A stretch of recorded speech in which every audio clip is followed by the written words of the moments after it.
কোরআনের কাছে আল্লাহ রাব্বুল আলামিন অনেক হেদায়েত দিয়েছেন। আল্লাহ কোরআনের মধ্যে বললেন, ওয়ালাউ শাআ লাহাদাকুম আজমাইন, আমি আল্লাহ যদি চাই কোরআনের হেদায়েত গোটা বিশ্ববাসীকে দিয়ে দিতে পারি, তবে শর্ত একটা, আমার কোরআনের কাছে হেদায়েতের মন নিয়ে আসা লাগবে। হেদায়েতের মন যার থাকবে না, আমি আল্লাহ তাকে কোরআনের হেদায়েত দিব না। আপনি কোরআনের মাহফিলে আসছেন, মনটাকে উন্মুক্ত করতে পারেন নাই, মনের ভেতরে আগের থেকেই সমাজতন্ত্র ভরে আছে, মনের ভেতরে আগের থেকেই ধর্মনিরপেক্ষতাবাদ ভরে আছে, মনের ভেতরে আগের থেকেই জুলুমতন্ত্র ভরে আছে, মনের ভেতরে আগের থেকেই ক্ষমতায় গিয়ে কার কি দখল করবেন সেটা ভরে রাখছেন। এরপরে মনটাকেও মুখার মতো আটকে ফেলেছেন। হুজুরের কথা দলের বিপক্ষে গেলে আর মানবেন না, কোরআনের কথা হলেও মানবেন না। ভিতরে আগের থেকে যদি সমাজতন্ত্র, জুলুমতন্ত্র, স্বৈরতন্ত্র ভরা থাকে, মনের মুখাটাও যদি আটকে থাকে, কোরআনের মাহফিলে হাজার হাজার বছর বসলেও আপনি হেদায়েত পাবেন না। মনটাকে উন্মুক্ত করা লাগবে। উন্মুক্ত মন নিয়ে কোরআনের কাছে আসেন, কোরআনের কাছে হেদায়েতের কোনো অভাব নাই। অন্যথায় আমি কেন কাবার ইমাম ওয়াজ করলেও আপনার হেদায়েত হবে?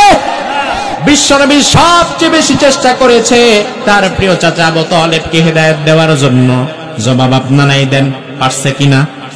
পারছে কিনা?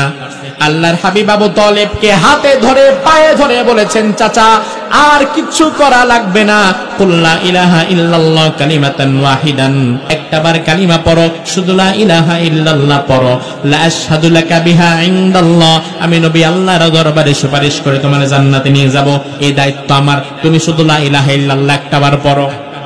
মৃত্যু সজ্জায় আবু তালেব, মনে যাবে মৃত্যুর যন্ত্রণা উঠে গেছে, সাকারাতুল মাউত শুরু হয়ে গেছে। বিশ্বনবী বারবার বসে বসে বলছে, ও আমার কলিজার টুকরো চাচা, সারা জীবন তুমি আমার জন্য এত বেশি স্যাক্রিফাইস করেছো, যত বেশি স্যাক্রিফাইস আর কেউ করতে পারে নাই, মেহেরবানি করে তুমি একটাবার লা ইলাহা ইল্লাল্লাহ পড়ো, লা আশহাদু লাকা বিহা ইনদাল্লাহ, আমি আল্লাহর দরবারে কিয়ামতের ময়দানে তোমার জন্য সুপারিশ করব, তুমি জান্নাতি হয়ে যাবা, দুনিয়ার কারো জানা দরকার নাই তুমি ঈমান আনছো, আর আমার কানে কানে একটু পড়ো। আবু তালেব কালিমা পড়লো না, মৃত্যুর আগে বলল, ওয়ানা আলা মিল্লাতি আব্দুল মুত্তালিব। আবু তালেব মারা গেল, কালিমা গ্রহণ করলো না, হিদায়াত তো পেল না।